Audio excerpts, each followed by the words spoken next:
Hi everyone, and welcome to the Athena with podcast. My name is Athena, and I'm a development intern at Three Pillars Project, and I'm also a student at Kingston University studying forensic psychology. And for today's podcast, we're going to be discussing and pretty much getting to know a bit more about another one of our trustees at Three Pillars Project, Derrick. Now, to begin with, Derrick spoke to us and opened up about his life before Three Pillars Project. And the interesting thing about Derrick is that he comes from a legal background. And he kind of spoke to us about what motivated him to pursue a career in the legal field. And he spoke about how his initial interest in the legal profession came from a desire to help people, basically. And not only did he want to do the right thing for others, it was also about him. In the time that I've sort of had to think about that, I think they're all sort of drawn together at different ways and different phases about how I've tried to be the best version of myself that I can possibly make. Certainly starting in relation to becoming a barrister, just by way of my background. I mean, I'm 54 years old now, so I was sort of doing O-levels and A-levels back in the early 80s. And I was probably a child that was a bit dyslexic, a bit ADHD in those days, a bit dreamy, really. And I realised that I had an older brother who was the golden boy, and I thought, I'm not rubbish. I'm going to make the best version of myself. And my grandparents had been involved in some great big bust-up in relation to they were farmers, in relation to a family feud in relation to a farm. And I got tremendously interested in this, both from idealistically, from a truth and justice point of view, and also from actually, this is a really good way for me to learn and to become something. Now, Derrick's role within the Three Pillars Project brought to light the need and the importance of diversity, of having diversity in a sector like this. You need people from different walks of life, different backgrounds, different ages, ethnicities, that each come with their own backstories, with their own life experiences, with their own perspectives. So they can essentially all learn from each other and contribute to the cause that they're a part of. And just from doing these podcasts and these Q&As with these trustees, you can really see the different personalities, the different life experiences, the different backgrounds that each and every one of the trustees at Three Pillars have. And they may all be completely different, but the one thing they have in common is that they're all super passionate about what they do. And whether we're talking about a trustee or a volunteer or a coach or a mentor, they all share a common goal, and that's to make a difference in someone else's life, and that's really important. Now, thinking about the people who, for example, are just leaving prison and are walking straight into the hands of organizations such as Three Pillars Project or other charities similar. As a QC, Derrick was really good at recognizing the tough journey that a lot of these young people face once they leave the prison system, and how much of a transformation it is for them. It's something as simple as where they live, for example, the mechanisms of their families, the opportunities that are available to them once they leave. All these things can either help them continue rehabilitating and increase their chance of reforming, or it can hinder that and take them a step backwards. And he was really good at putting that into context, because for a lot of these young people, stepping back into their old neighborhoods, where their old friends or contacts are still currently living. You can't just start from your old place. You've got to be slightly dragged into a new place in order to be able to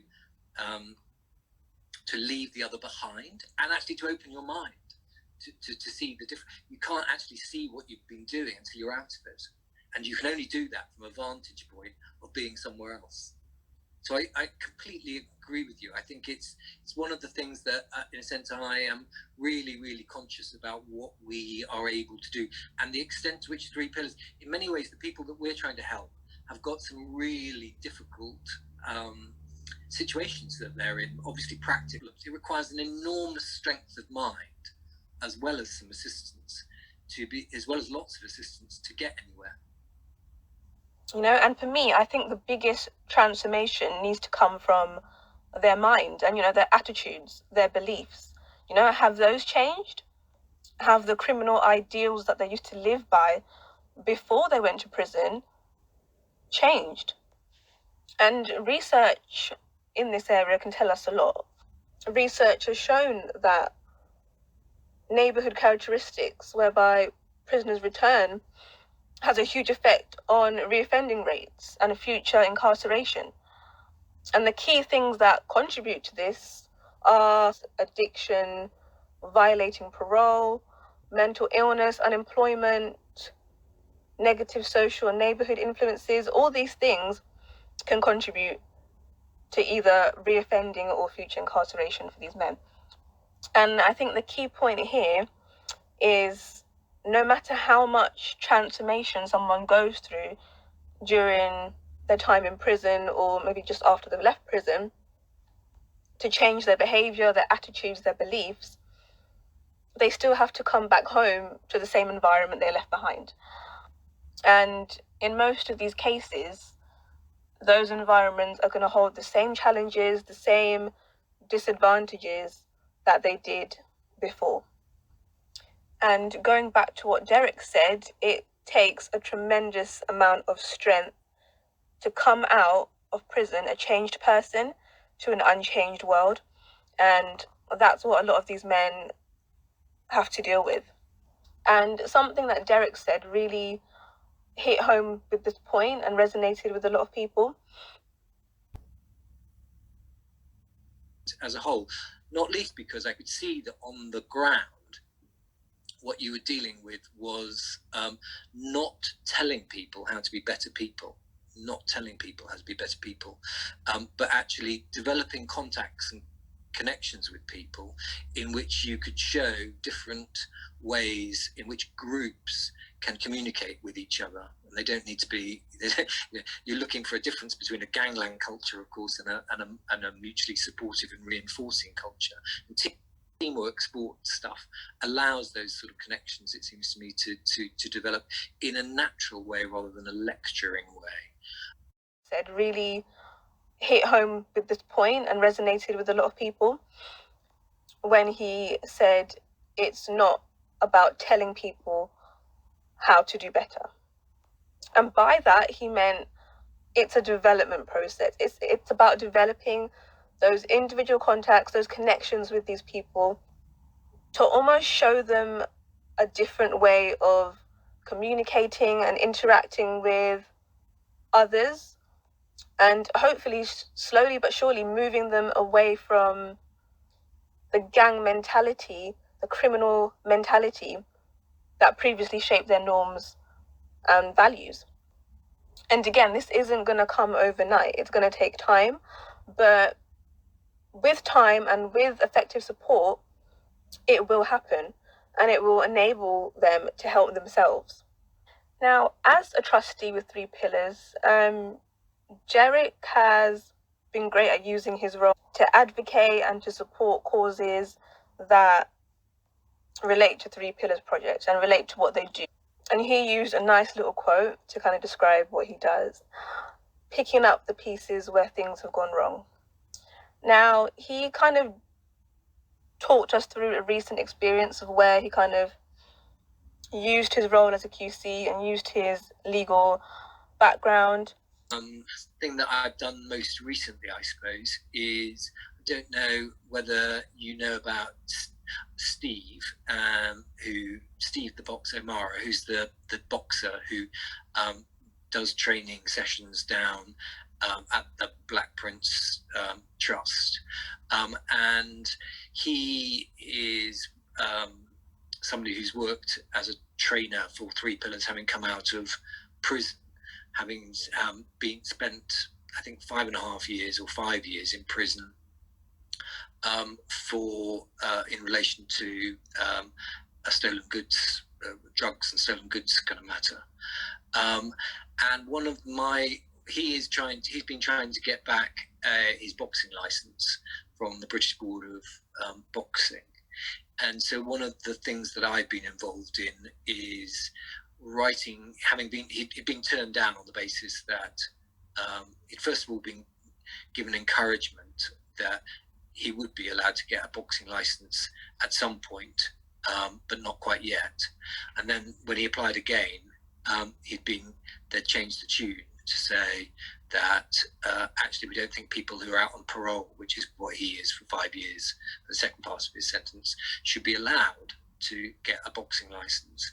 And so I've been involved in drafting quite lengthy submissions to the British Board of Boxing on his behalf to say, well, that blanket position is not really sensible or lawful or whatever, and with a view to getting them to set out what their criteria are and to then reconsider his case. So I've been involved in taking up that sort of level of stuff, which uses my legal skills in order to be able to assist Steve. Derrick using his legal skills as a QC to advocate for this guy to get his license back was something that another ex-participant, Larry, thought was so important in the work that Three Pillars Project do. And that's the importance of showing up, showing up for the people you work with, the people that rely on you. And whether that's showing up on the ground with participants as a mentor, or advocating for change in legislation or policy, something that Derrick does, it all serves the same purpose and it all helps the individual at the end of the day. And that kind of brings us back nicely to the point on diversity. Every single one of these trustees has something different to offer to the table, but the one thing they have in common is they all fight for the same goal. And all their work, no matter how different or how they go about doing it, it all serves the same purpose. And that was really key and something that came up whilst speaking to Derrick. So speaking to Derrick brought up a lot of good discussion points, from how diverse the trustee team is to the level of transformation that a lot of the young people that Three Pillars work with have to go through to keep making positive improvements on their lives. I hope you guys enjoyed his reflections, my reflections, and I'll see you in the next installment.